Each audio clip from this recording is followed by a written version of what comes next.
প্রথমত অনুভূতি বলতে গেলে তো ধরেন গত ৩ মাস আমার এই বিএনপি, ছাত্রদল, যুবদল, স্বেচ্ছাসেবক, মহিলা দল সহ ওলামা দল সকল অঙ্গ সংগঠনের গত ৩ মাসে আমরা এই যে দিন রাত পরিশ্রম করি এই গতকালকে নির্বাচন পর্যন্ত ফলাফল পর্যন্ত আমাদের নেতাকর্মীদের আজকে যে বিজয়ের যে উচ্ছ্বাস দেখতেছেন, আনন্দ দেখতেছেন, উল্লাস দেখতেছেন, এই তাদের আনন্দ, তাদের অনুভূতি এবং তাদের যে বিজয়ের যে হাসি, এই হাসিতে আমি মুগ্ধ।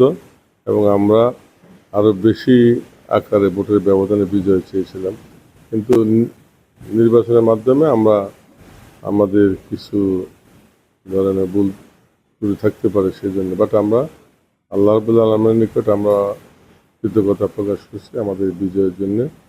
এই লাকসাম মনোরঞ্জন জনপদে এই নির্বাচনে শান্তিপূর্ণভাবে নির্বাচনটা সম্পন্ন হয়েছেন। দুই একটা জায়গায় বিচ্ছিন্ন ঘটনা ঘটেছে, তারপরেও আমরা বলবো যে যেহেতু বিজয়ের হাসি আমরা হাসছি, আমাদের ঘরে বিজয় আসছে, সেজন্য আমাদের যারা আহত হয়েছে তাদের প্রতি আমি সমবেদনা জানাচ্ছি এবং তারাও আজকে উচ্ছ্বাস। সুতরাং আমাদের অনুভূতি ইনশাল্লাহ অনেক হাসি খুশি। আমরা চাই আগামী দিনে হাসি খুশি থেকে লাকসামকে পরিচালনা করতে। সে আমাকে ফুল দিয়া বরণ করতেছেন। আমি যে নির্বাচনে প্রচারণা মাঠে যে ওয়াদাগুলো করেছি, যে মানে আমার যে নির্বাচনের ব্যক্তিগত ইশতেহার যেগুলো ছিল সেগুলো বাস্তবায়ন আমি করতে পারবো বিধায় মানুষের আশা ভরসা আমার প্রতি অনেক বেশি। এবং তার বাহিরে ধরেন আমাদের রাষ্ট্রীয় যেই সমস্ত নির্বাচনী ইশতেহারগুলো আছে সেগুলো আমরা লাকসাম মনোরঞ্জন মাটিতে আমরা দেব।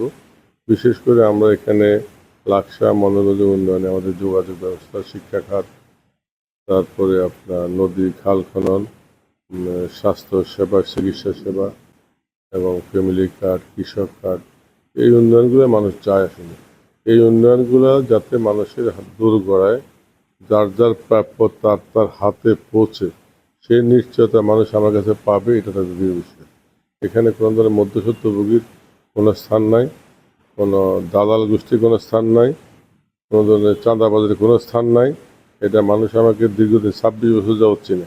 আমি 3 মাসে এই রাজনীতি করে এমপি হইনি। আমি 26 বছর এই জনপদে মানুষ আমাকে 26 বছর যাবৎ চিনতেছে। আমার চরিত্র বলেন সব কিছু মিলাইয়া আমার গ্রহণযোগ্যতা আমার লাকসাম মনোরঞ্জন বাসীর কাছে ইনশাল্লাহ আমি বলব যে তাদের গ্রহণযোগ্য ব্যক্তি হিসেবে তারা আমাকে স্বীকৃতি দিয়েছে। এখন আমার দায়িত্ব হলো তাদের প্রতি আমাদের যে ওয়াদা, সেই ওয়াদাগুলো পালন করা। কিছু কিছু কেন্দ্রে প্রায় 7-8টা কেন্দ্রে আমাদের নেতাকর্মীদের দুপুরের পর থেকে মহিলারা কেন্দ্র যখন ত্যাগ করলো সকাল 7টা থেকে ভোট লাঞ্চের আগ পর্যন্ত, তারপরে আমাদের নেতাকর্মীদের বেদমভাবে প্রহার, নির্যাতন এবং হাত পা ভেঙে দিয়েছে। এরকমই আছে যে আমরা এই বিএনপির আমার ধরনের যে বিএনপি কী বলে বেশ যাদের কাছে পাইছি, ভোট তো একটা উৎসব। ভোট দেওয়া বাইরে দাঁড়ায় থাকবে, তারা তাদের ভোট চাইবে, এটা তো স্বাভাবিক।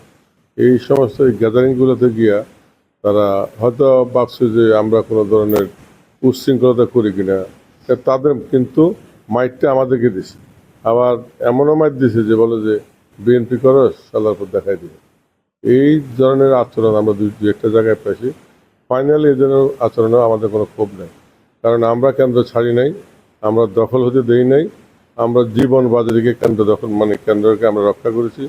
এবং ভোটের রেজাল্টও দেখা গেছে রাতের 12টা, 11:30, 12টা, 1টা, 2টা কেন্দ্রে ফলাফল আসছে।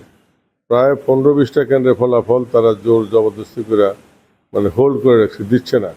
নেতা কর্মীদের প্রেশারে বাহির থেকে আমরা স্লোগান মিছিল দিয়া আমরা কেন্দ্র ঘেরাও করে রাখছি। তারা একটা কেন্দ্রের থেকে না গনে এটা কেন্দ্রে নিয়ে আসছে। আর বাকি 7-8টা কেন্দ্র আমরা যেহেতু কেন্দ্রের অবস্থান ছাড়ি নাই এবং সার্বক্ষণিক প্রশাসনের সাথে আমি যোগাযোগে ছিলাম, প্রশাসন আমাকে হেল্প করেছে, তারা বাধ্য হয়েছে ফলাফল নিয়ে লাকসাম আসছে।